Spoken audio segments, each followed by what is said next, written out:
Hello student, स्वागत है आप सभी का उत्तर प्रदेश पॉलिटेक्निक के एक नए वीडियो में। और इस वीडियो में हम पॉलिटेक्निक 6 सेमेस्टर के मैकेनिकल इंजीनियरिंग ब्रांच के सिलेबस के बारे में बात करेंगे कि अगर आप 6 सेमेस्टर में पहुंच गए हैं तो आपको कौन कौन से सब्जेक्ट पढ़ने हैं, कितने सब्जेक्ट पढ़ने हैं, कितने के थ्योरी के यानी कि बोर्ड के पेपर होते हैं, कितनों के केवल प्रैक्टिकल वाइवा ही होते हैं, टोटल सब्जेक्ट की संख्या कितनी होती है, सबसे ज़्यादा टफ सब्जेक्ट कौन सा होता है और सेशनल मार्क्स आपका 6 सेमेस्टर में कितना मिलता है, यानी कि टोटल कितना होता है सेशनल मार्क्स वगैरह।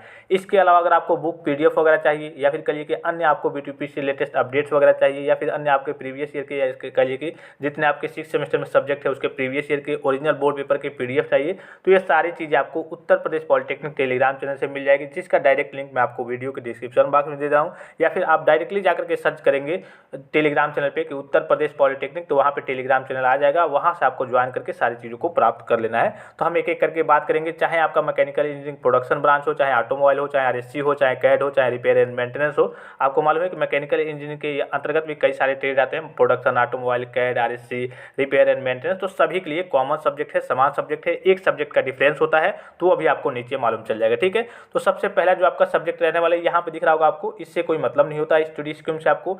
इंटरनल असेसमेंट और एक्सटर्नल असेसमेंट। इंटरनल असेसमेंट थोड़ा सा समझ लीजिए, जो आपके टीचर जो सब्जेक्ट पढ़ाते हैं वो आपके कहिए कि ये जो आपका टेस्ट वगैरह होता है वो टेस्ट लेते हैं, प्रैक्टिकल के नंबर कुछ दिए जाते हैं, तो ये आपका टोटल आपका इंटरनल असेसमेंट में आ जाता है। और जो एक तरीके से आप सेशनल कहते हैं जिसे एक तरीके से, वो समझ लीजिए कि ये पूरा आपका सेशनल का मार्क्स होता है। जो आपके टीचर जो सब्जेक्ट पढ़ाते हैं वो उन पर डिपेंड करता है कि आपको कितने मार्क्स देते हैं, आप कितना टेस्ट अटेम्प्ट करते हैं, कितने मार्क्स पाते हैं, उसी हिसाब से ये आपको इंटरनल असेसमेंट में नंबर दिया जाता है, तो इसको बताने की जरूरत नहीं है।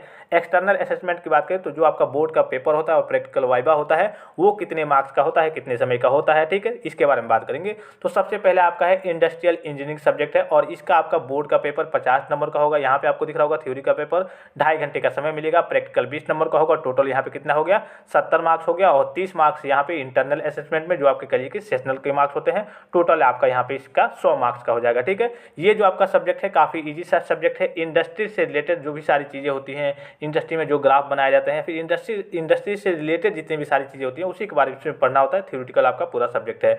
फिर बात करें मेट्रोलॉजी एंड मेजरिंग इंस्ट्रूमेंट्स, ये आपका सब्जेक्ट और भी ज़्यादा ईजी होता है। इसमें केवल आपको मापन की चीज़ें पढ़नी होती हैं, जैसे आपने वर्नियर कैलिपर पढ़ा होगा या फिर कहिए कि स्केल के बारे में पढ़ा होगा, आपने वर्नियर हाइट गेज के बारे में पढ़ा होगा। इन सारी चीज़ों के बारे में ही आपको पढ़ना होता है, यानी कि जितने मेजरिंग के इंस्ट्रूमेंट्स, मापने की चीज़ें होती हैं, उसमें इस सब्जेक्ट में आपको वही सारी चीज़ें पढ़नी है। इसका भी 50 नंबर का आपका बोर्ड का एग्जाम होगा, 2.5 घंटे का समय मिलेगा, 20 नंबर का प्रैक्टिकल हुआ, टोटल 70 नंबर एक्सटर्नल में हो गया और इंटरनल में 30 नंबर का हो गया। टोटल ये भी आपका 100 मार्क्स का हो गया। इसी प्रकार से ये जो आपका सब्जेक्ट है 6.3 यानी कि तीसरा जो सब्जेक्ट है CNC मशीन्स एंड ऑटोमेशन, यानी कि ये जो आपका सब्जेक्ट है ये थोड़ा सा बच्चों को टफ लगता है, क्योंकि इसमें थोड़ी बहुत प्रोग्रामिंग होती है, थोड़ी बहुत आपको G कोड M कोड जो मशीन होती है CNC मशीन, उसको ऑपरेट करने के लिए G कोड और M कोड की सहायता पड़ती है, उसको याद करना पड़ता है आपको, तो इसीलिए थोड़ा सा ये बच्चों को टफ लगता है। इसका भी 50 नंबर का आपका पेपर होगा। हालांकि ज़्यादा टफ नहीं है, बहुत ही ईजी है, थ्योरेटिकल भी चीज़ें है इसमें, लेकिन कुछ चीज़ें कुछ 1-2 चैप्टर्स हैं जिसमें आपको प्रोग्रामिंग वगैरह देखने को मिलेगा, वो स्टेप आपको याद करने पड़ते हैं। CNC के एक मशीन के कोड वगैरह हो गया, मशीन को ऑपरेट करने के लिए वो चीज़ें आपको याद करनी पड़ती है। तो 50 नंबर का ये हो गया, 20 नंबर का practical viva, total 70 number, 30 number आपका इंटरनल असेसमेंट में, तो टोटल ये भी आपका 100 नंबर का हो गया।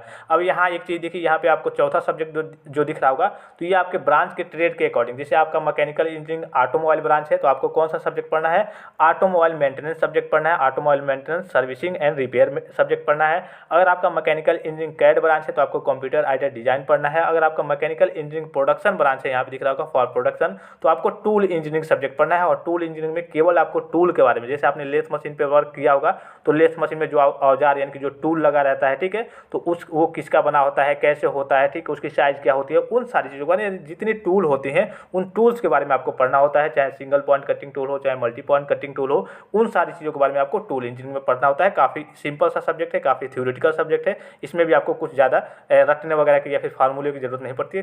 टोटल आपका कहिए कि एक तरीके से थ्योरेटिकल सब्जेक्ट है, ये प्रोडक्शन के बच्चों को पढ़ना है। और जो बच्चे कहिए कि RSC से है, मैकेनिकल इंजीनियरिंग RSC से है, उनको रेफ्रिजरेशन प्लांट और इरेक्शन एंड सर्विसिंग पढ़ना है। जो बच्चे कहिए कि रिपेयर और मेंटेनेंस से है, यानी कि mechanical engineering repair and maintenance branch से है, उनको रिपेयर एंड मेंटेनेंस सेकेंड पढ़ना है। और ये भी आपका कहिए कि काफ़ी सिंपल सा सब्जेक्ट है, ठीक है। अगर इसके कहिए कि बोर्ड के एग्जाम की बात करें तो 50 नंबर का आपका बोर्ड का एग्जाम होता है। इसके अलावा 2.5 घंटे का समय मिलता है और इसमें आपका कोई प्रैक्टिकल नहीं होता है, तो 50 नंबर ये हो गया। और 20 नंबर का आपका इंटरनल असेसमेंट, यानी कि जो आपके कॉलेज के टीचर जो सब्जेक्ट पढ़ाते हैं वो करिए कि टेस्ट वगैरह लेते हैं, वो 20 नंबर का। टोटल आपका ये 70 मार्क्स का होता है। इसके अलावा एक जो आपका लास्ट सब्जेक्ट आता है वो आता है आपका प्रोजेक्ट वर्क। एक तरीके से सभी बच्चों को, जो भी बच्चे करिए कि हर एक सेमेस्टर की बात करें, सॉरी हर एक ब्रांच की बात करें, जो भी बच्चे करिए कि फाइनल ईयर में पहुंच जाते हैं, फाइनल सेमेस्टर में पहुंच जाते हैं, तो उनको एक प्रोजेक्ट वर्क कराया जाता है।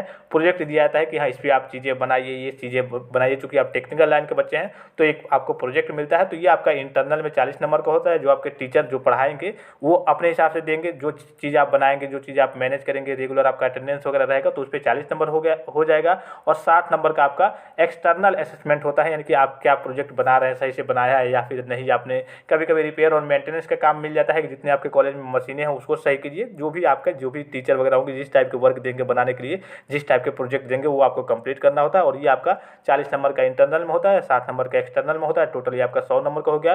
टोटल आपका 500 मार्क्स का होता है। 500 मार्क्स में आपके 150 मार्क्स किसके होते हैं, ये आपके सेशनल को होते हैं। 150 मार्क्स आपके सेशनल को होते हैं। ये आपको 180 दिख रहा होगा, तो इसमें से 30 SCA का होता है और 150 मार्क्स आपके 6 सेमेस्टर में सेशनल के होते हैं। 150 में लगभग बच्चों को 120 और 130 के आसपास और 135 के आसपास दिया जाता है। जो बच्चे कह लीजिए कि एवरेज होते हैं, यानी कि रेगुलर कॉलेज वगैरह जाते हैं, अटेंडेंस वगैरह अच्छा रहता है। तो टोटल आपके 500 मार्क्स के 500 मार्क्स में आप कितना पा लेते हैं, ये आपके ऊपर डिपेंड करता है। आशा करता हूँ कि सारी चीज़ें आपको समझ में आई होंगी। स्टूडेंट सेंटर एक्टिविटी की बात करें तो ये लगभग आपका हर एक सेमेस्टर में 30 में 30 दिया जाता है सभी बच्चों को। अगर आपका कॉलेज में व्यवहार वगैरह या फिर कहिए कि आपकी सारी चीज़ें, आपका अटेंडेंस वगैरह, अटेंडेंस के अलावा आपकी जो कल्चरल एक्टिविटी होती है वो सारी चीज़ें अगर सही है तो आपका 30 में 30 ये 100% मिल जाता है। आशा करता हूँ कि ये जानकारी आपको समझ में आई होगी। इसमें सब्जेक्ट की बात करें, जो टफ सब्जेक्ट की, तो यही जो आपका CNC मशीन एंड ऑटोमेशन है, यही थोड़ा बहुत बच्चों को टफ लगता है। और जितने भी सब्जेक्ट है काफ़ी ईजी सब्जेक्ट है। अगर आपने 5th सेमेस्टर सही से पढ़ा है तो आप 6th सेमेस्टर में अगर नहीं भी पढ़ते हैं, बहुत कम पढ़ते हैं,